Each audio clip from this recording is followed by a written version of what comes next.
I hate to be that person. I feel like, I'm going to just say I don't give a heck. A lot of people nowadays don't want to work. So they love the idea and theory of, oh, your job looks cool, blah, blah, but you really Talk the talks, Pej. don't like to work anymore. People don't like to, they just want to post day in the life and not do the actual work of it. And it irritates me so much. So actually so much, because I've seen it firsthand where I'm not trying to say, oh, I should, and I don't want to sound like that millennial, like, oh, I had to do this in my day, but I actually had to. I had to put in the work.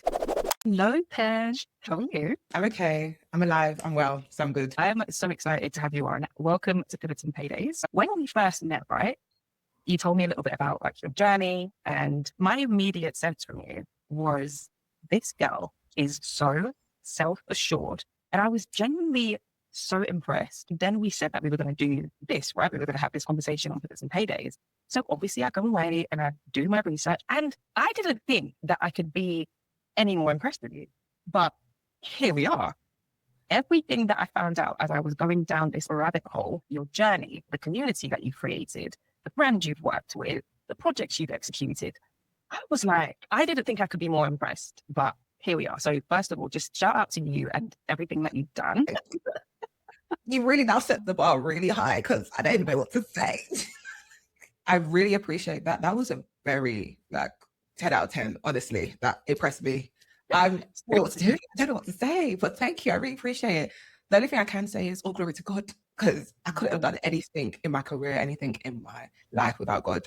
And yeah, it's been a fun roller coaster. That's what I always say to people. It's beautifully chaotic, my career, but it's always going to be chaos, but there's beauty in it at the same time. So yeah, thanks. That's a really good visualization, I think, of what a lot of people's careers end up being. The journey is very rarely straightforward. So for people who are not like tapped into the creative orbit, tell us a little bit about who you are, what you do. Well, I always say I'm a bit of an all-rounder. I think the core of it, organization, is my bread and butter. So I'm a project manager, producer. I've dabbled into day-to-day management with artists. I've dabbled in tour management as well. But my main bread and butter is project management and producing. And that's around campaigns, events, shoots. I've done a lot, and I'm very, very proud of my career. I'm very proud of risks that I've taken. I'm very proud of people that I've worked with. And it's not just been me. Like, I've worked with incredible teams. I've worked with incredible brands. I've worked in countries that I never thought I'd be able to do anything in. And I'm so grateful, honestly. Sometimes I'm like, we forget about all the great things we've done. We're always like on to the next, on to the next. Like we hit a milestone and we're like, what's the next one? But when you really sit back, and where I'm journaling a lot more lately, I was doing just all the things I was thankful for. And when I was really looking back at my career, I'm very thankful for the position God has put me in. So yeah. I can't even describe to you how much I resonate with that.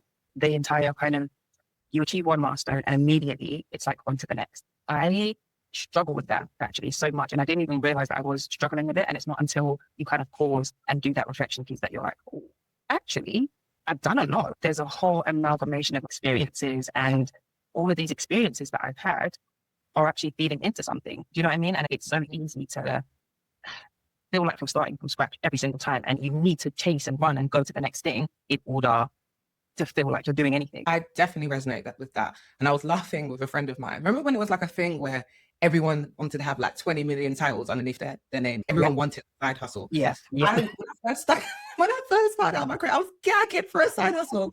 Now I'm tired. I'll say this out. I'm tired.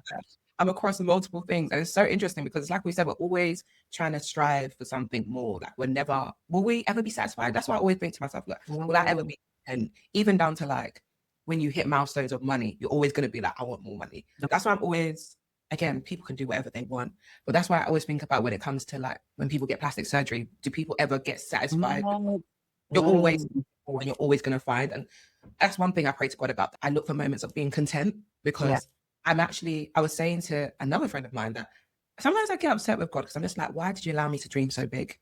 I'm aware of people that are so happy and content with their lives. And there's nothing wrong with just having a simple life. I think it's very beautiful that you're very content with that. And sometimes I'm like, God, why did you want me to always dream big and do more and have these big ideas? But again, I shouldn't complain, because it's like, he knows there's bigger things for me. But yeah, those are just some things that run through my mind. I love that. So obviously now you're in the creative space, and as you've said, like, you're a multi-hat, I think we can safely say. But if we were to hit rewind and go back to the version of you that hadn't pivoted into the creative industry yet, where was she? What path was she on? What was she doing? I would look totally different. I don't think I would look how I look. I feel like me falling into the creative space has found me to like fall in love with myself and like really explore things that I was into when I was younger. I felt like when I worked in finance in corporate, and this is no offense to anyone, I felt very like stifled. I felt very contained. I wasn't happy. I know I wasn't happy. And that's why I just said, you know what, I'm just going to quit without no backup plan. Bear in mind, I'm 31 now. At the time, I was 21. And I had living at home and I was like in a position where I didn't have that many bills. I didn't have that many responsibilities. I would be in the position to be like, okay, I can do this. And I often do feel for people that are like my age or a bit older that want to pivot because they're like, I've got so many things. And I like to tell people like, you can pivot at whatever age in your life. Like whatever, if God is directing you to do something, like do it. Easier said than done, but I know there's going to be a bit more obstacles, but I feel like the longer that you leave something that's on your heart, the longer it'll be harder for you to leave it. So I don't think there's any age limit, but I do understand that I was in a position where I could just quit and be like, I'm going to take the next year to figure things out. And thank God for my mum and dad. They are Nigerian, but they did give me the year to be like. That's what I was going to ask you, because you said you were living at home and everything. So what was that conversation? What was the navigation process for you in that space? In that space, when I told them, well, to be fair, I was crying. So I was just sad. I was just not excited. Like, I think it got around to, I was a trainee accountant, just for context, and I was doing my ACCA. And it got round to the second year when I was working with a business to do their accounts. And I was like, like, is this what it's going to be like? Like, this ain't fun. This ain't exciting. I know, obviously, I wouldn't have been in the same company for the same role for all of the rest of my life, but I just wasn't excited about numbers. Even though I love a budget now, give me a budget. I love savings. I love putting together a spreadsheet, but it's because I'm excited about the project. I wasn't excited about doing someone's accounts. Oh my goodness. I don't even know how my accountant deals with me now because I find it so mundane. Like it's just not for me. But when I told them, they were like, okay, you have the year. So with that, I quit and I just started getting part-time jobs. So my mum always adopted this mentality. As soon as I could get a job, I had to start paying a bill. So I was always paying my phone bill. I've been paying my phone bill since I was 16. Wow. So as soon as I got my job, I paid my driver lessons all by myself. I paid my driver test all by myself. Like I did most things independently. And that's because I've always had a job. I've worked at River Island. I've worked at Mac. I've worked at bare places. Like I've done call center. So I knew I could have a part-time job to keep me afloat while I figured out what I wanted to do. And give God grace. We thank him because he allowed me to figure it out. And that was a very intense year, but it was a fun year. I went to Croatia for like just under 2 months. I worked in a festival. And while I was working in Croatia, that's where I landed. I did interviews within a tent. And then I landed a job working at Mixcloud, which is a streaming DJ platform. And I had like a partnership creative agency within their business called Loud. And that's where I really learned everything about the creative, like everything. Because they had a program called the Loud Accelerator Program. And that allowed you to basically go work in different departments within the agency, the creative agency, and figure out where suited you best. And then I soon discovered that I wanted to be like an account executive, account manager and stuff like that. And it was so much fun. I'm still very good friends with the people that I met in Mixcloud. That was the first time I get to travel with work. We basically did this thing with W Hotels where we had to like make a music artist and a visual artist collaborate together and throw a party in their hotels. So we did that across their European hotels, and we did that with their APAC as well, so Australia and Asian hotels as well. So much fun. I had the best time. It was the first time. It was so much fun. Again, I learned so much, but not that it wasn't, what's the word? It wasn't easy. Some stuff I was like, what does this mean? I remember, I will never forget this. I hate leading calls. I used to hate leading calls. I remember my manager at the time asked me to lead a call. I started having a panic attack. I said, I can't do it. I can't do it. Then she's like, no, you can. So then obviously now when I look back, because now I'll be going through decks, now I'll be sharing budgets. And I'm just like, wow, growth. Because if you told me 10 years ago to jump on a call with a client and lead through a whole budget and deck, I would have cried before that call. Cry. Do you know what? You've touched on a few things that we're going to come back to later on in the conversation anyway, because I think there's more to explore in them. The first thing that I wanted to just go back to was what you said around it was the experience of what you were doing in accounting in that second year when you was actually in the context of doing it for a business and getting the day-to-day feel of it. That's what made you realize that actually this isn't what I want to do. And I always say this to people, right? The importance of not just theoretically thinking about doing something and actually in whatever capacity, try and experience it. Because you're either going to discover that, oh my God, I absolutely love this, or you're going to discover, oh my God, I can't do this every day. This isn't what I thought it was going to be. Both of those realizations in that experience are so important. And then to bring it back to the experience that you had when you went to Croatia and you were doing the work in that creative space, again, that experience is what shows you that that's what you wanted to actually do, because you had the experience. It wasn't just something that you were now thinking about and theorizing about what it was going to be like. Like you could actually look at what your experience was. How important has that been for you in your journey when you look back on it now? It was so important. I feel like naturally before you do, and this is, I hate to be that person. I feel like, I'm going to just say I don't give a heck. A lot of people nowadays don't want to work. So they love the idea and theory of, oh, your job looks cool, blah, blah, but you Talk the talks, Pej. They don't like to work anymore. People don't like to, they just want to post day in the life and not do the actual work of it. And it irritates me so much. So actually so much, because I've seen it firsthand where I'm not trying to say, oh, I should, and I don't want to sound like that millennial, like, oh, I had to do this in my day, but I actually had to. I had to put in the work. When I was in Croatia, I know it sounds fun, but if anyone that knows me, I hate nature. Everything about nature, I hate. But I was living in a tent for nearly just under 2 months for this festival. Okay, be it that I still had a little bed, but I knew me working on this festival, experience, seeing the behind the scene, the production. This was a stepping stone for me to get back. Go. You need to do things in the start that you don't like to get to the end. That job was not paid. When I was in Croatia, the only thing they covered was my expenses. They fed me, they got me there. At that moment of time, experience was more valuable than money. I needed experience to get my stepping stone and to then get the money that I need in the long run. So I would say the experience was definitely showed me that this is what I wanted to do. Me working at an accountancy agency, a firm, and seeing the day to day, also like I was the only Black girl. I had anxiety anytime I changed my hair. Like now, because the last agency I used to work at, loved the people. It was very Black, and I love the people there. I still work with them on a freelance basis. I was always gassed when I changed my hair, because it was just like, it was a place of uplifting me when they see. When I worked in that predominantly white space, I felt uncomfortable because I'm someone that doesn't also like too much of attention. So it was just like all eyes on me. One call it, like touching, like all of this, like irritating. So all those experiences from accountancy, I was very aware and how I just didn't want that to be my life. And I know also the privilege that I have working in the creative industry compared to my friends that work in corporate, like the struggles and the microaggressions they have to deal with day to day. And I'm not acting like that doesn't happen in the creative industry. Oh my gosh, it definitely does. But I'm very, very aware of their day to day being a lot different to mine. So I always say to people, like, experience is so important. That's why I'm like, you don't actually, I'm also big on people that work for free I'm not saying work free for the rest of your life, but you also need to understand, is this job for you? And not that if you like it, can you actually do the job itself? Right. Yeah. Like sometimes people think they can do a job, they do the job, they're like, whoa, actually I can't do the job. Or what do I need to do to better myself to actually do the job?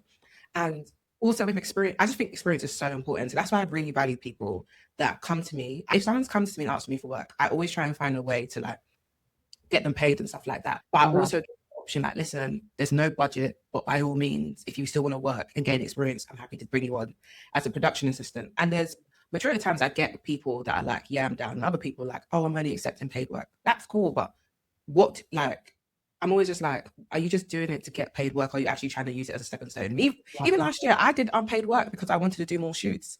And because of me doing more shoots, with the experience that I could put in my portfolio, I managed to get paid work. So I'm like, people really need to think, money is, of course, you got to pay your bills, but you also got to weigh hand in hand how it's going to benefit you in the long run. So, and it is the long run, isn't it? It's that thing around like there has to be a strategic element to your thinking, particularly when you're trying to build out a career, particularly if you're new to something or you're wanting to get into something that you don't have experience in. Like that experience is valuable. I was listening to Emma Green's podcast. She said it on multiple interviews, I'm sure, but she talks about her journey and kind of how she started working in the fashion space and how she did so many jobs that were like doing the grunt work, essentially, for lack of a better phrase. And the key thing in that respect was being excellent at whatever it is you're doing at that time. So even if you're doing something, you're not necessarily getting paid for it, you still need to bring a level of excellence to it because you're building that experience, you're building that reputation. And these are things that you can then leverage later on, as you said, that will come back round and end up paying you and end up opening doors and exposing you to people that you just wouldn't have been in the same room as otherwise. So there's definitely benefits. I'm not saying go out there and accept exposure as payment forever, but there is, I believe, that strategic element to, particularly when you're pivoting, there is that strategic element to it, right? No, everything you're saying is absolutely right. I have an incredible person that works with me called Tina. She's absolutely fabulous. So freaking intelligent as well. Like, so she's trained to be a doctor. Like, when she asked me to be her mentor originally, I would ask her, why can you mentor me? She is a very intelligent babe because Tina has done the grunt. She's done assistant jobs in terms of like going to my errands because she knew the right spaces that she needed to be in. And because of her doing that, she's DJ'd for, like, she does DJing on the side as well. She does everything basically. She DJ'd for Nike as well because she's been in spaces where people enjoy working with her. And this is what I mean. People are going to remember the hard worker. People are going to remember the person that puts in the work. Absolutely. And last year, I hired her as my main assistant for the year. And then we worked across so many projects. And there's some projects that I could pay her for and some projects that I couldn't. But she still was like, no, we're in this together. I see growth in her. And she's just a prime example of, you got to put in the work. And she's so incredible. And I'm so just proud of her. And I'm just like, wow, if I was like that, she's 24. I was like, wow. Listen, when I first met her, she was like 20. I wanted to vomit because I'm like, how are you this incredible so young? I was not doing that at 21. But I'm just so impressed by her. And I'm like to her, like, if this is you now, like, imagine when you reach in 5 years' time, in 10 years' time, so incredible. And she's one Gen Z babe that I don't put in the bracket of people that don't know how to work because that babe is a worker. She's a worker. I love a worker. I absolutely love a worker. It stands out. It stands out because I think you're right. Like there is, I mean, I'm not going to put an umbrella term on everyone or say that everyone in Gen Z is a certain way, but like there's definitely a more pervasive narrative of almost wanting the end result without necessarily having done the before, the BTS of it all. You know what I mean? The behind the scenes of it all. Like that bit needs to happen to eventually get to the shiny award winning and meeting the milestones and the highlight reel bits of it as well. You know, I think as well, there's almost like there's a tendency of when you're doing something that you don't necessarily like, so maybe you're working a job that you don't necessarily like, you know that this isn't what you're going to do forever, you can't wait to leave. There's a tendency to think that once you pivot, every single day is going to feel like a pinch me moment. Every single day is going to be amazing. And every single day you're going to love it. But even when you're doing something you love, you're still going to have hard days. I wondered in your journey, how did you differentiate between this is a hard day, but actually I'm supposed to push through versus this is hard because I'm misaligned with this and I need to pivot? I think realized for me pivoting outside of obviously working with the second year accounts and being like, wow, I just wasn't myself. Like, it wasn't just like, naturally, I'm very much an open person. Like, if you ask me how my weekend is, I'm going to tell you. But I just felt like when I was in that space, if they asked me what my weekend was, I would just be like, it was fine. I could have done the most that weekend. I could have been outside. I just didn't feel comfortable. I didn't feel like me. And I think I was getting to a point where I was just like, this isn't me pushing through. I just don't feel like Peju. I don't feel like, and also like, I'm a fun time. Like I'm very expressive, even down to my nails. Like I'm like full of life color. And I just felt like I was going, not that you can not wear color to work, but you just feel like you need to blend in. And that was just, I've always felt like I kind of don't need to blend in life in a good way. And I felt like working in there, I was just conforming. I was feeling so like small and tight. And I just didn't like that feeling. And I also, like you said, like you feel not every single day is like a pinch me moment at work. And I always say to people, like, even though you may see what I post online, the people I work with, I have to do a lot of admin, my job predominantly consists of admin, down to decks, down to budget, down to brief. Like it's always admin I have to do for my job. So when people ask me what's my job like, I said, be prepared to be typing a lot because you're going to. But when I was working in the accountancy world, I just knew I wasn't becoming the person that I believe God wanted me to be. And I could feel it. I wasn't happy. Like happiness is such a big thing for me. And I just wasn't happy. So I was just like, yeah, this is me pushing through. This is just me. I should just get out of this space. Yeah. It's such a hard distinction to make. Obviously, you touched on a few of them just in terms of how you felt just internally within yourself and small things that you found yourself doing, like having to be confined and feeling like you had to constrain yourself a little bit. What were the small, quiet signs that you were in that misalignment and it was actually time to make that pivot, that big decision? Because for a lot of people that I've spoken to, it's like you can have that feeling. You can kind of know that within yourself that maybe you're misaligned, but it can still take a really long time for you to actually make the decision and do something about it. So for you, how did you get through spotting that there were those small signs, those quiet signs of, okay, I'm not aligned?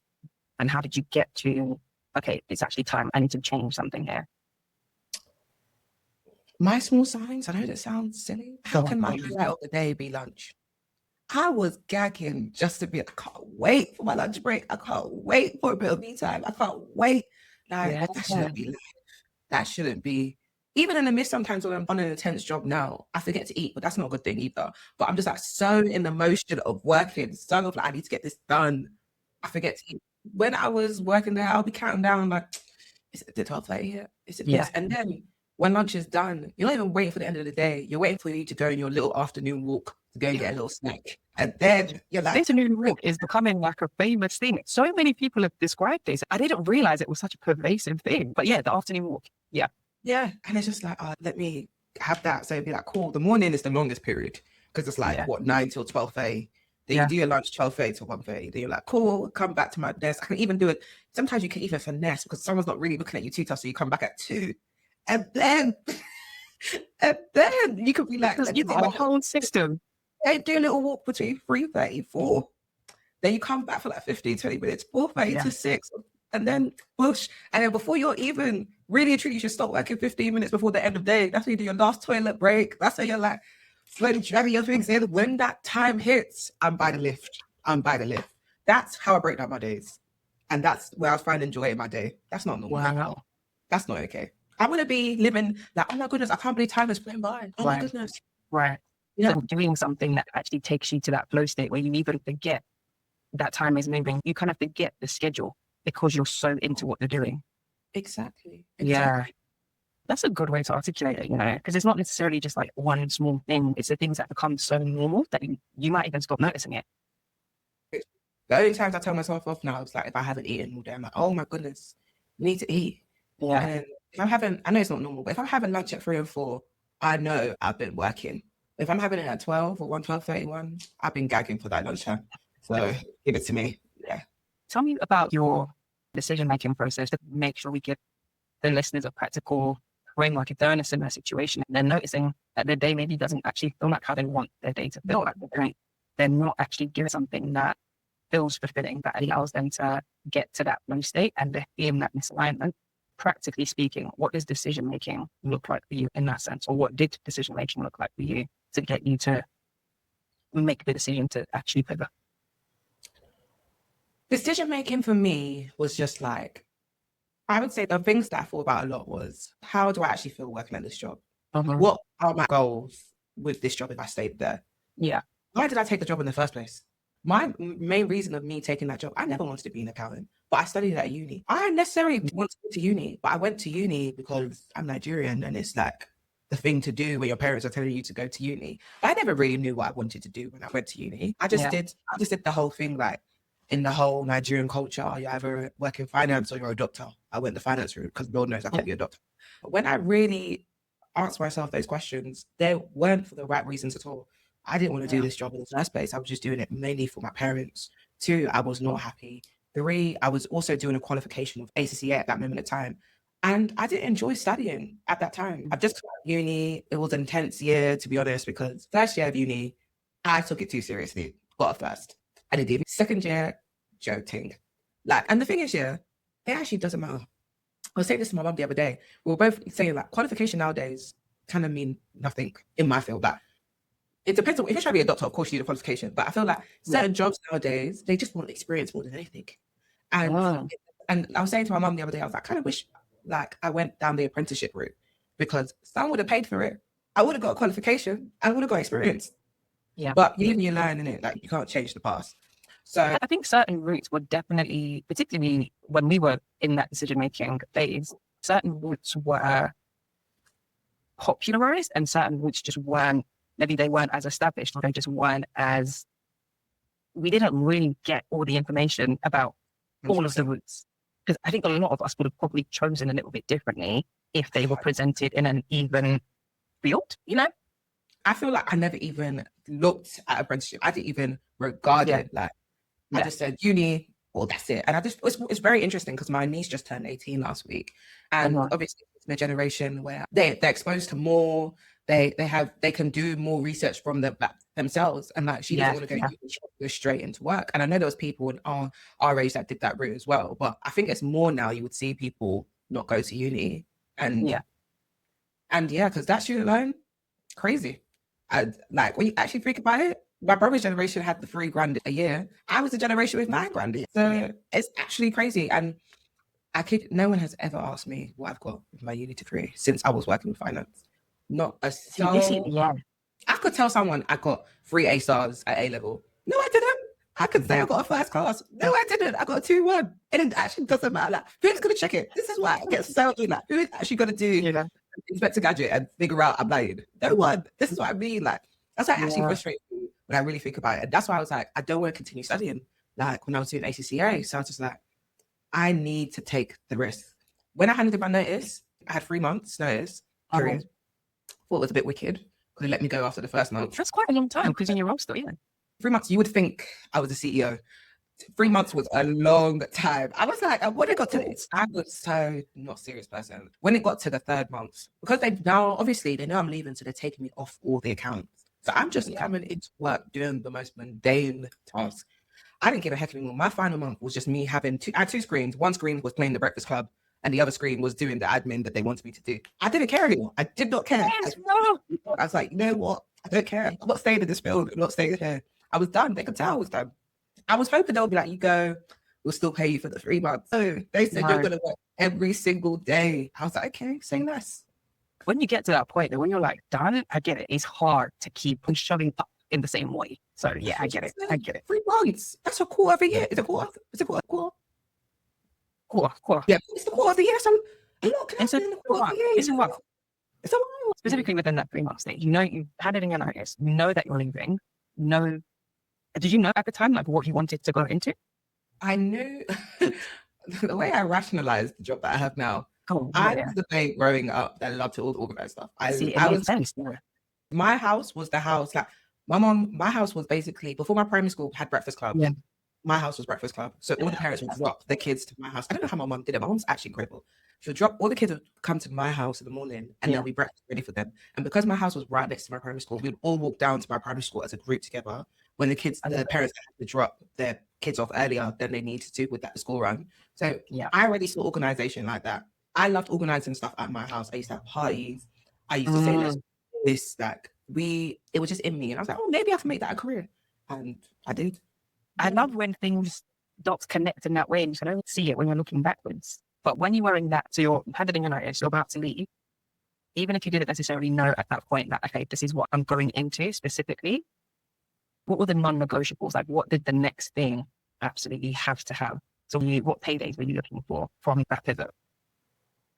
My main thing was I really wanted to travel.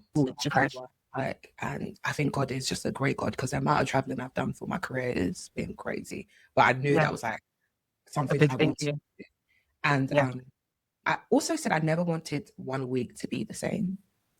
Like, there are some weeks where they are the same, but that's okay. But majority, like 90% of the time of my career, like crazy things have happened. I'll never forget, like 2 years ago, I was working at an agency. And then my boss at the time, she called me and was like, oh, what are you doing tomorrow? I said, oh, I'm just chilling. She's like, can you fly to LA for a party for us? And I was just like, I haven't even got my toes done. Can you please give me just a day to get my feet together and my nails together? So she gave me the day. But those are the type of experiences and I'm just like, oh my gosh, this is so much fun. Like, I had so many instances in my career. I'm so excited to tell my children that, oh my gosh, I can't believe that's happened. I can't believe it. Or I've met this person or worked with this person. And I just wanted to be in a space where life would be like, what the hell? Like, so those were my negotiables. I feel like non-negotiables, like traveling, feeling like 1 week wasn't the same, working with people that just didn't feel like colleagues. Like, majority of the agencies that I've worked at, I have found really good friends. When I worked at Mixcloud, I'm still very good friends and still work with a friend of mine who is a DJ, who I was her tour manager. And we were both working as creative producers at the time. Or I was an account executive and she was like a creative producer. And she was like the early days of her DJing, but now she's an incredible DJ and touring the world. And it's like 5 years ago, or I forgot when it was, she messaged me saying, when I'm big enough, you're going to be my tour manager. And I was just like, I believe it, it's going to happen. And it happened.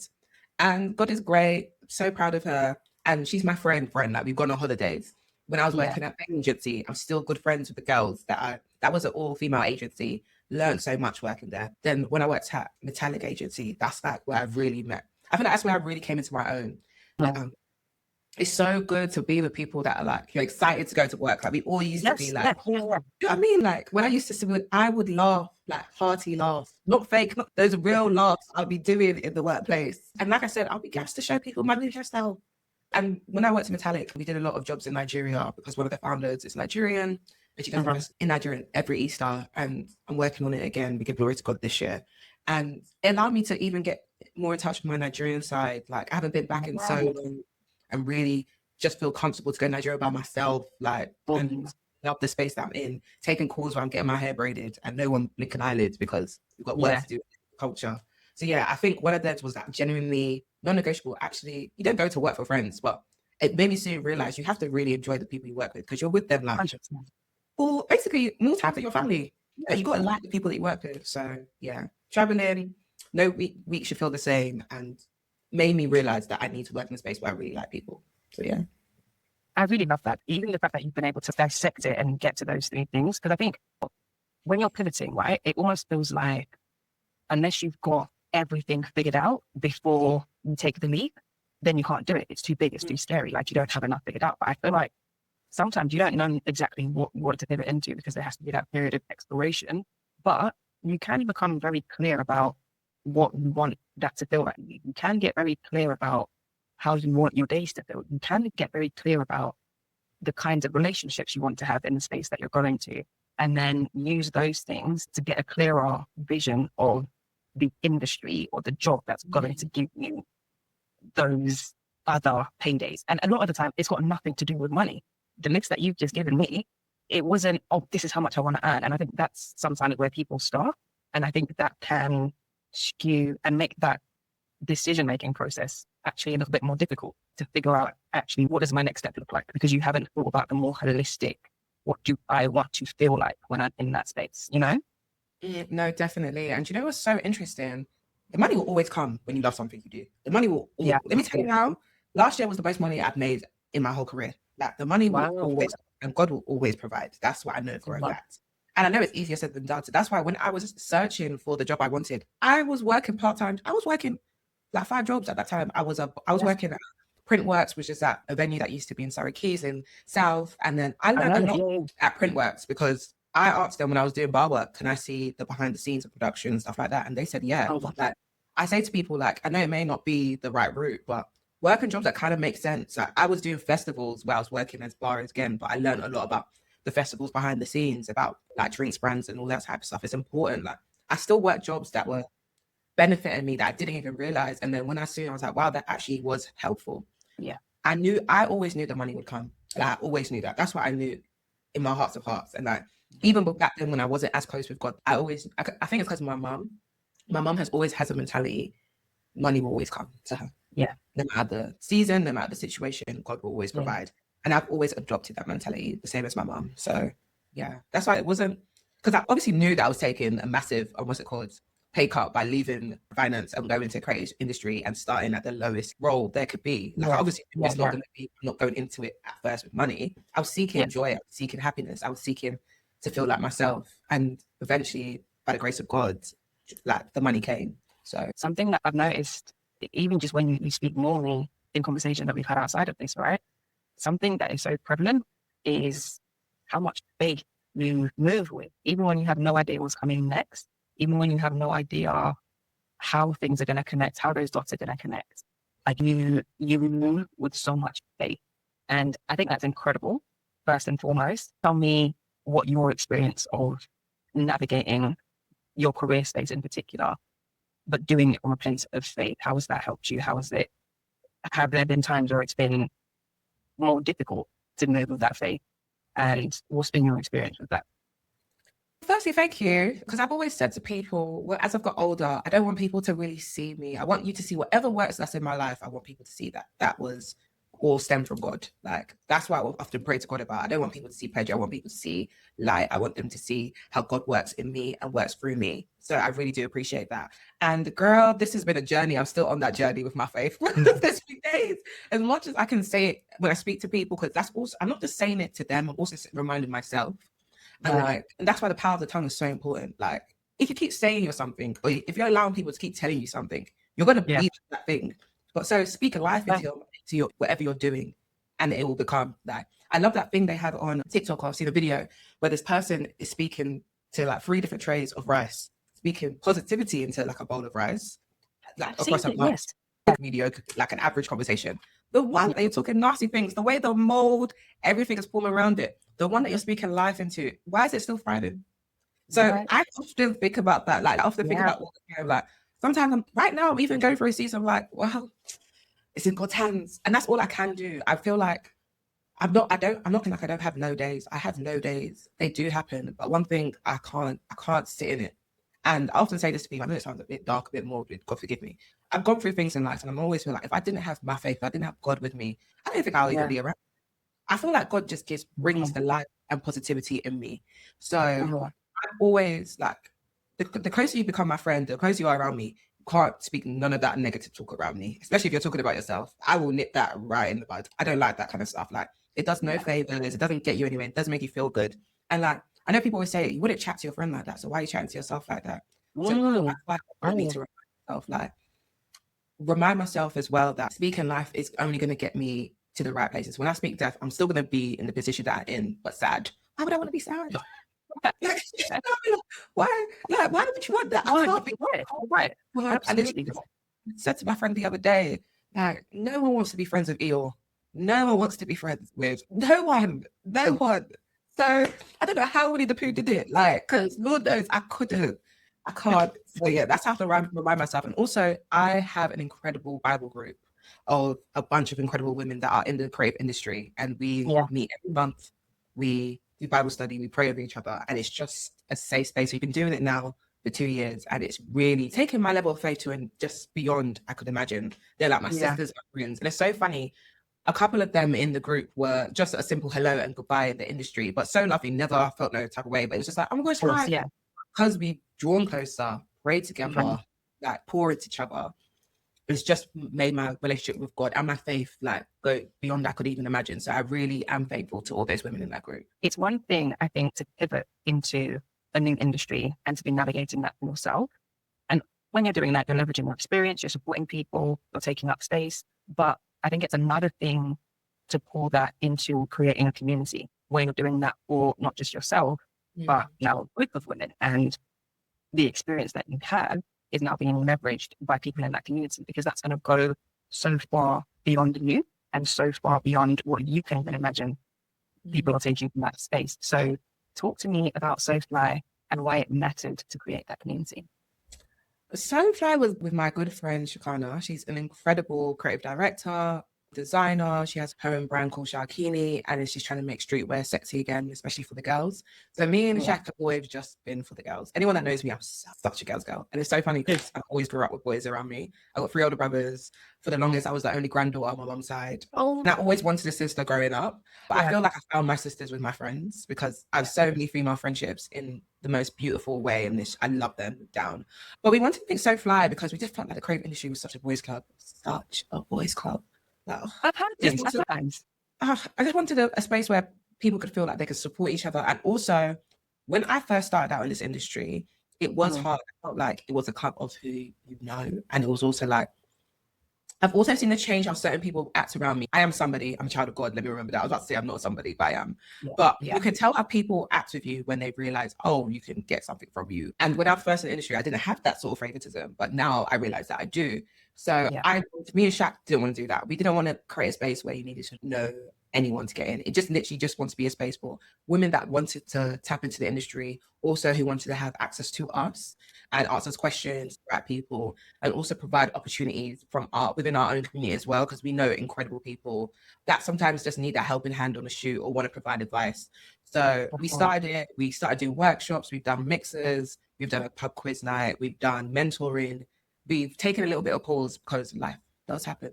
And I know people have been messaging us like, when's the next workshop? When is the next mixer? But we definitely want to continue to do it. But I've learned so much from the women within the community. I've learned so much just even building it with Shaq. Me and Shaq work really well together.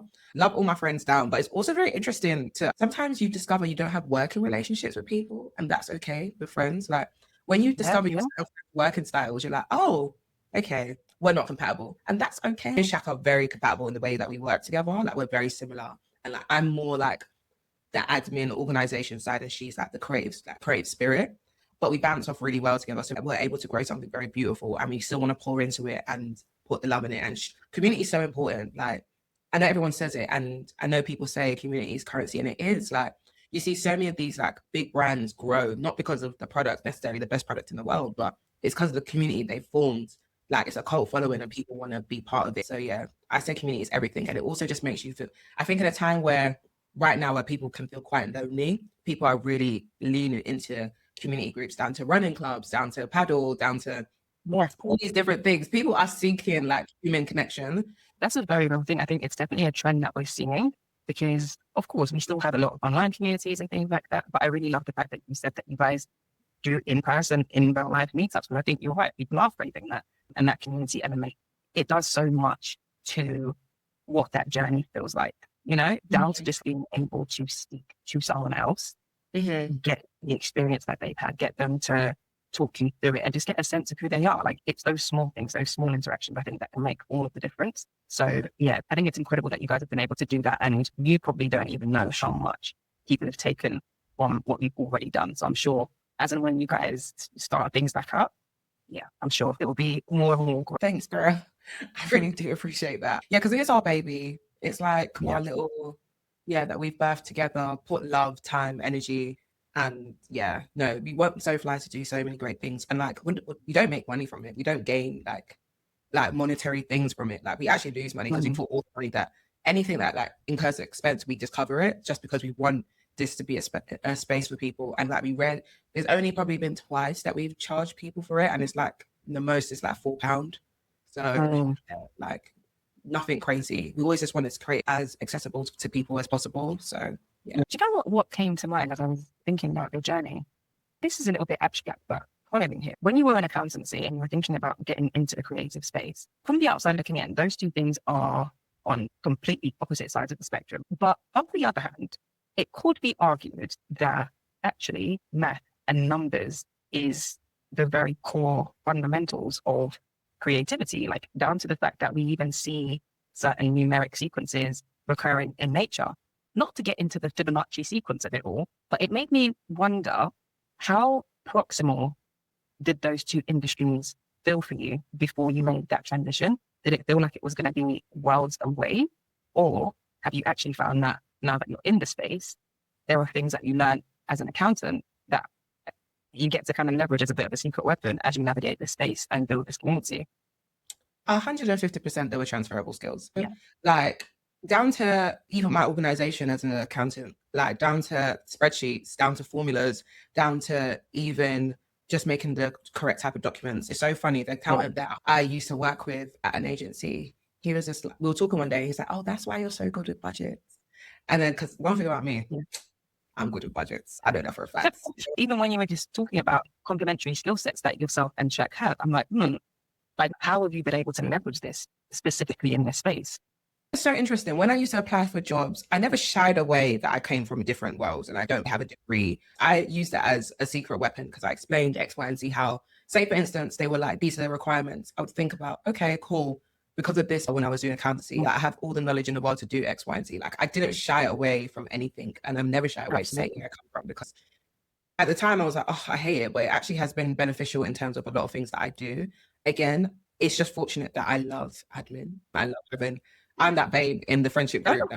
That's a great thing. I'm the babe in the friendship group that makes a spreadsheet for the girls trip. Like I share the link, I share the total figure. I organize most of the girls trip. That's just me. So no, definitely. I feel like it would silly to say that I didn't take any of the skills that I learned from accountancy into producing or even down to project management. When I say like, you don't want to lose money when you do a project. So when you're managing a budget, you're aware of the things that you need to do. You're aware, okay, cool. have a buffer room, like when things get done, and also managing the budget throughout the whole project. Don't look at the end and you're like, oh my goodness, how did I have a deficit? Like you weren't keeping track. So you didn't have money to set aside when problems do arise. Because one thing's sure, and I say this to people, no event, shoot, or campaign will ever go smoothly. Something will go wrong, and that's okay. Like I always say this to people, like when they ask me like what I should look out for to make like the perfect event, I said, well, firstly, you'll never have the perfect event. I've been in situations and I'm just like, if you don't laugh, you're crying. So why else I laugh about it? If you can figure out the solution. So yeah, no, definitely I would say like admin, spreadsheets, down to even dealing with clients as well. Because even though it was scary to speak on the call, I still know how to do it. So and that also that professionalism as well. Because I always say this to people, again, people may disagree with me, but I feel like there's sort of sometimes blurred lines in the creative industry, compared to corporate. Corporate is very clear with something is HR. I've worked in a lot of places in the creative industry and there's no HR. Yeah. So I feel like there's also a professionalism that I feel that should be adopted in some creative spaces. 100. Just because we're doing a party, don't act like this ain't work. Like I don't like when people kind of blur those lines. Like, please the day what we're here for. Yeah, it's a really good point as well. Coming back to the transferable skills bit, you might not be in the thing that you love right now, but there's going to be things that you can take from that, and there's going to be things that you can bring with you that will be a secret weapon that will make you even more of a value add to the next thing that you're going to go into. So there's no such thing as wasted experience. And that's been a consistent thing that every single person that has pivoted has said. So I think this is a pretty unanimous experience for sure. No, 1000%. Like everything in life is transferable. Yeah. I bet you I can figure out something from me doing right now to be, I don't know, an astronaut. Like it will just, I can figure out like, you're going to learn these skills, but you're not like, everyone's very clever. Not everyone's very clever, not like, but the stuff that you've learned, I 100% believe can be transferred into whatever profession that you want to do next. And I don't know if I said it to you before when we first met. I think it's totally normal to change careers multiple times in your lifetime. I want to definitely now. It's a career change every decade. So at the moment, I'm embarking on a new career change and giving it to God and trusting Him and loving Him in the process. Still be in the creative industry, but pivoting myself in a different way. And it's exciting. It's scary. It is scary. I feel like when I was younger, I was so much ready for. I was even thinking about this the other day. I was like, when you're younger, like, what's going to happen? I don't care. But when you're older, you're like, oh, I did this. But I think that's the excitement of life. And also when I feel like when God's pushing you into something new and you can't like ignore it anymore, that's very exciting. And I feel like you should really lean into whatever you feel like God is directing you and be obedient, because then the blessing's going to come. When you're obedient, God's going to bless you in tenfold. So yeah. I really love that. And I want to make you share what the next pivot is going to be, but we'll be keeping an eye out. Tell me this though, what's the most expensive mistake that you've made whilst navigating the creative industry? Not necessarily financial, but it could be paid in time, paid in energy, paid in whatever it might have been, that hopefully other people that are pivoting into this space can avoid. I feel like my most expensive mistake is like doubting myself in certain things and not remember, because that allowed me to waste time of actually doing the things that I needed to get done a lot quicker. That's such a big one. Yeah, talk to me about that. People will be like, your worst enemy is no one but yourself, bro. Like you could be saying the most baddest things to yourself, and it's not even like anything big. Like I feel like a movie will show this, and I think a perfect example is Inside Out. Love that movie 1 and 2. Obviously, the second version, she experienced anxiety. Anxiety is I've experienced anxiety, I've experienced depression, but I personally felt, and I still get anxious now. I feel like it's just one of the worst feelings. You feel so stuck and you just like, it's all these constant thoughts. So I would say that's my most expensive mistake or thing that I've gone through in my career, whether it was in accountancy or creative, because I still catch myself doubting myself now, but anytime I do catch myself doubting myself, I've been saying my mantra for the year, which I prayed over, gave to God, and it just also brings me back to reality. Half of the time I always say to people, I don't really care what people think now, but no one actually cares. Like no one cares about you.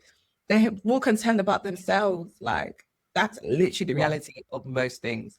And I have to remind myself all the time that literally no one cares. So yeah, those are the two things I felt like doubting myself and thinking what people think. Early on, I would say that was in like my 20s. Now I don't give a heck about what people think of me. The only people I care about are my close friends and family and God. Only God can judge me. But nowadays I have to remind myself when I'm doing a little bit too much negativity or getting a bit complacent. And I know why. Like, say for instance, I understand when I doom scroll on Instagram or TikTok, it's because I'm avoiding what I know I need to get done because I'm anxious about it. So that's me throwing away my phone. That's me putting away, not having my phone with me when I'm about to go to bed. One of my final questions for you is, who are you becoming as you navigate your pivot, as you navigate your career? What have you noticed in yourself in terms of the person you're becoming? Do you know who makes me think, oh, I'm really that girl? Tell my nieces. Like, they're like 18, 16. They make me feel so cool. Like, I get excited when I get a message. Like, my niece messaged me the other day and she was like, can I do work experience with you?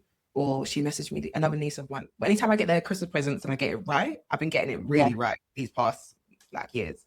I get so excited. And it made me realize, like, oh my gosh, they really think I'm cool. And like, I'm loving being the cool auntie. I am loving being that space.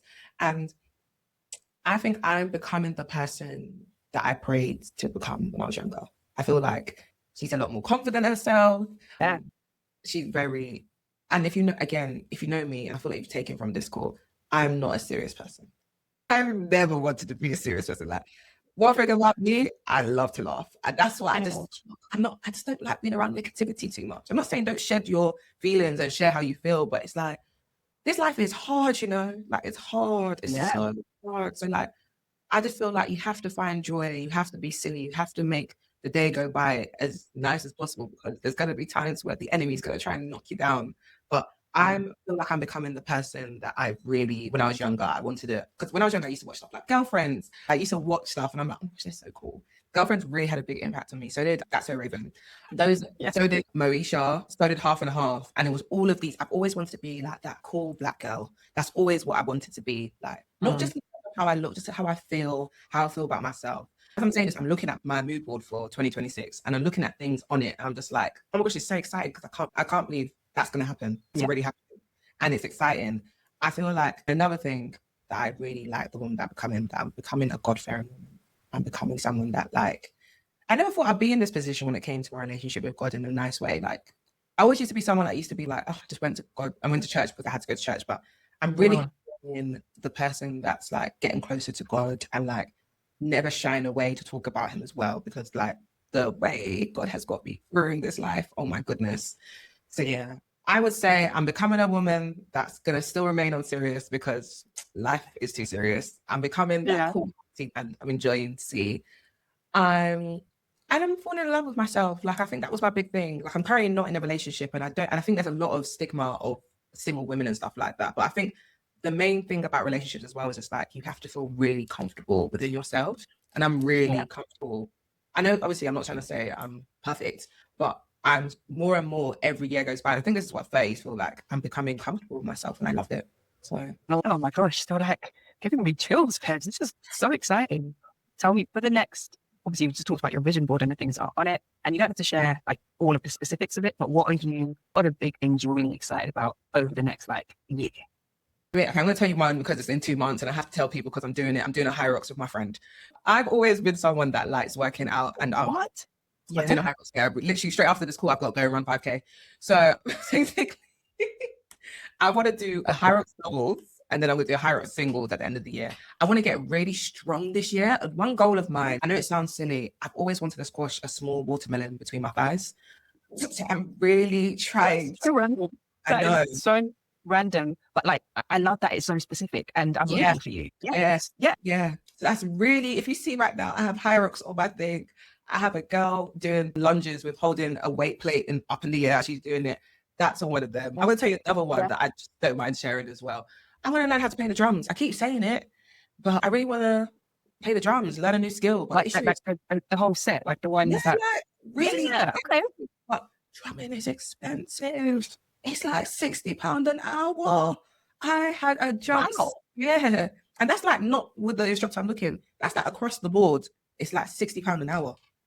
And I would do it like 2 hours a week. Like I really would want to. So right now, because I'm being strict about money, that's going to be my later on in the year when I could do some spending. But in the meantime, I'm still going to do stuff. And and in there is like, also I have shop and create something. Like sometimes you just got to create and do stuff. I have Raven Baxter on there as well to remind me of the babe that I still channel in my head.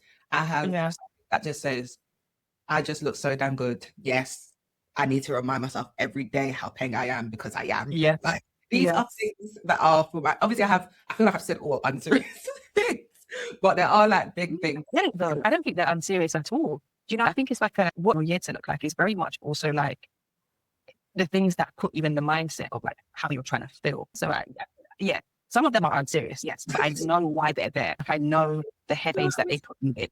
100%. Yeah. Obviously, I have serious ones that I'm just giving to God. But my main thing about this year is feeling. I want to feel good. Like, I just really want to. Nothing changes if nothing changes. So, if I'm not changing my environment, if I'm not doing new things, like I've never done high rocks before. I've never done drumming before. I need to do new things to invite new things into my life. So that's why I said to my friends, you can't invite me to go to the same places that we've been in the past. So, I want to go to new places, experience new things this year. Yeah. Went through TikToks of women that I liked that did that different hairstylists in the area. Found that she was available Tuesday and booked it. It wasn't like a grand, I'm going to give it a month. No, it was all decided with it. I didn't even know if it was look good. The one thing I did know is I had a wig back up in case if I looked in that mirror and my hair looked crazy, then I wouldn't be. You know what? It's a good plan. But you know what's crazy you saying that? I can't imagine you with any other hairstyle. Really? Oh my goodness. Okay, tell me this. What is one piece of pivot propaganda that you would advise in-betweeners just not to ever fall for? Pivot, like, no, it's a process, it's a journey. And like, give yourself grace. I feel like we're so strict on ourselves. And it's also because it's like comparison. We compare ourselves on a day to everything and everyone. And you probably might compare yourself to someone that's pivoted and it looks like, oh, it was a smooth amazing. Yes. I tell you this now, it wasn't. People just show you the highlights. Don't be deceived. We all know this, that social media is just a highlight. But we, in the midst of things, when times are low, we forget. We just think like, this person's done this person's done that. Like, they're like pivot. That's one piece of propaganda you should not fall for. Like, no one has got their shit together. I haven't got my shit together. I can tell you that now for free. Like, there's still things in my life that I'm just like, I need to do this, I need to do that. Like, everyone's always gonna strive for more. And give yourself grace, man. Like, this life is hard. It's so hard. And like, that's why I always try to like lean into positivity. Pej, you have been amazing. Thank you so much. I never ever take anybody's time for granted. And I just appreciate the amount of time and the transparency that you brought to us today. So thank you so much. Thank you for having me. This was my first ever podcast. Thank you. I've had so much fun. Honestly, this has been such a safe space. I don't feel like I'm being recorded. I felt like I was just having a chat. And we really were. Literally, honestly, thank you so much. And what you're building and what you're showing with people's journeys and stories is so incredible. These stories are going to impact people that are on the cusp of saying they want to pivot, or they're just probably like, I'm not happy. What should I do? You're doing the Lord's work. So honestly, thank you. Great. I'm going to stop recording because,